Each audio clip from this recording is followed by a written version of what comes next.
क्या पाकिस्तान को नजर आ रहा है कि 15 नवंबर को पाकिस्तान पीपल्स पार्टी जीत रही है? यही तो वजह है कि बाकी सब घबराना शुरू हो गए हैं।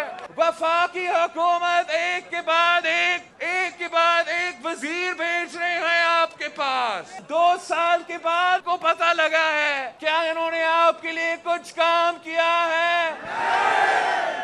क्या इमरान खान ने एक ईंट लगाया है?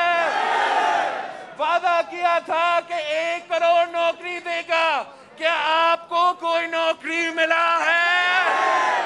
कि 50 लाख घर बनाएगा, क्या कोई घर मिला है? वो तो खुद भूरी वजीर आजम है, वो कौन सी भूरी सुबह ले सकता है? ये तो खुद जनवरी में घर जा रहा है। मैं मेरा वादा पे पूरा उतरूंगा।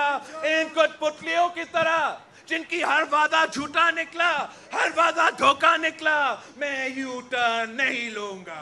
आपकी जीत होगी, तीर की जीत होगी, पाकिस्तान पीपल्स पार्टी की जीत होगी और हम साथ मिलकर जश्न मनाएंगे। जिए भुट्टो।